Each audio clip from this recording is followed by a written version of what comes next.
डोडा जिले में medical sub centre विवाद अब पूरी तरह से राजनीतिक और प्रशासनिक टकराव का मुद्दा बन गया है।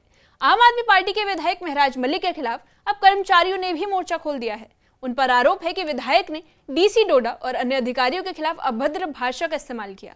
विरोध में जिले भर के सरकारी कर्मचारियों ने पेन डाउन स्ट्राइक कर कामकाज ठप कर दिया है।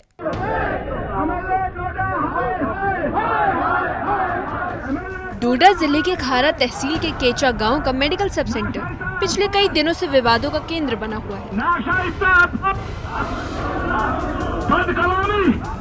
ये सब सेंटर कई दशकों से चल रहा था और लोगों की सेहत का सहारा बना हुआ था, लेकिन हाल ही में विधायक महराज मलिक पर आरोप लगा कि उन्होंने जबरन दवाइयां और उपकरण उठाकर इसे दूसरी जगह शिफ्ट करने की कोशिश की।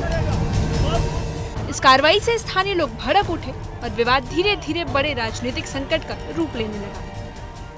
हमारा ये कंसर्न था कि जिस गरीब ने लोन निकाला उसको ही पहले उसी के घर में रहना चाहिए। क्योंकि उनके घर में 1982 नाज साहब ने, मोहम्मद शरीफ न्याज साहब ने वो सेंटर दिया था, तो 1982 से अगर उनके घर में था तो बेहतर था। वो गरीब थे, अगर उनको किराया भी आता तो बेहतर था वहीं। लेकिन उसके बावजूद भी एमएलए साहब जो है वो फोर्सफुली किसी पर्टिकुलर एक इंडिविजुअल के लिए, आप कहीं से भी इंफॉर्मेशन निकालिए जिसने उसको इलेक्शन में कोई फाइनेंशियल मदद की, तो डिपार्टमेंट जो है कोशिश कर रहे थे अर्ली स्टेज में डिपार्टमेंट को इन्फ्लुएंस करने की।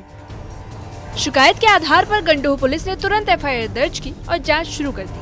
केस में महराज मलिक समेत 5 लोगों को आरोपी बनाया गया है। आरोप है कि इस दौरान सरकारी अधिकारियों को धमकाया गया। एफआईआर के बाद हालात और गर्मा गए। एफआईआर दर्ज होने के बाद महराज मलिक ने सोशल मीडिया पर अपनी प्रतिक्रिया दी। उन्होंने इन आरोपों को सिरे से खारिज कर दिया और इसे राजनीतिक साजिश करार दिया। महराज मलिक ने कहा कि वो निर्दोष हैं और उन पर लगाए गए सारे आरोप झूठे हैं। डीसी डोडा हरविंदर सुन ले, ये तमाशा नहीं मैं कर रहा हूं। आप मत बोलना कि मैं बहक रहा हूं या मैं गुस्सा करता हूं। सुन ले मेरी आवाम, डीडीसी था मैं 4 साल पहले, उसके बाद मैं एमएलए बना। मैंने चिट्ठी लिखी, मैंने रिकमेंड किया और मैंने डीसी डोडा को दफ्तर में जाकर उस जाहिल को, जो उसका बाप उसके साथ खड़ा था, 15 अगस्त मेरे डोडा के अंदर उसने मनाया और उसका परिवार उसके साथ था। अरे मेरा भी परिवार है, खून के आंसू में भी रोता हूं। करेगा तूने उसको, कानून को तो मुझे क्या फांसी पे चढ़ाएगा तू? अरे गद्दार है तू, गद्दारी का दाग अपने माथे पे चिपका के चला जा अपने घर। शर्म तुझे जरा भी नहीं है। तूने समझा है कानून को और कानून से डराएगा है? जाहिल आदमी, बेवकूफ आदमी है तू।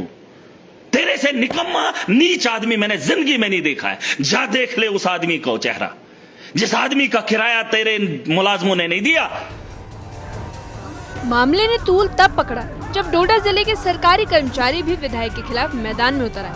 उन पर आरोप लगाए कि मेडिकल सब सेंटर विवाद के बाद महराज मलिक ने डीसी डोडा और सरकारी कर्मचारियों के खिलाफ अभद्र भाषा का इस्तेमाल किया। इसी के विरोध में कर्मचारियों ने जिले भर में कामकाज ठप कर हड़ताल का ऐलान किया। पेन डाउन स्ट्राइक की वजह से दफ्तर में काम रुक गया और आम लोगों को भी परेशानियों का सामना करना पड़ा। कर्मचारी संगठनों ने साफ कहा कि वे विधायक के इस रवैये को बर्दाश्त नहीं करेंगे। उनका कहना है कि सार्वजनिक पद पर बैठे व्यक्ति से ऐसी भाषा की उम्मीद नहीं की जा सकती। उन्होंने चेतावनी दी कि जब तक विधायक माफी नहीं मांगते और सरकार कार्रवाई नहीं करती, उनका विरोध जारी रहेगा। विधायक महराज मलिक पर पहले ही मेडिकल सब सेंटर की जबरन शिफ्टिंग और कब्जे का केस दर्ज हो चुका है। अब अधिकारियों और कर्मचारियों के लिए अपशब्दों के इस्तेमाल का मामला सामने आने के बाद विरोध और तेज हो गया है। स्थानीय लोग भी विधायक के रुख से नाराज हैं और सेंटर को पुराने स्थान पर ही रखने की मांग कर रहे हैं। Bureau report, news 18। विधायक महराज मलिक पर पहले ही मेडिकल सब सेंटर की जबरन शिफ्टिंग और कब्जे का केस दर्ज हो चुका है। अब अधिकारियों और कर्मचारियों के लिए अपशब्दों के इस्तेमाल का मामला सामने आने के बाद विरोध और तेज हो गया है। स्थानीय लोग भी विधायक के रुख से नाराज है और सेंटर को पुराने स्थान पर रखने की मांग कर रहे हैं।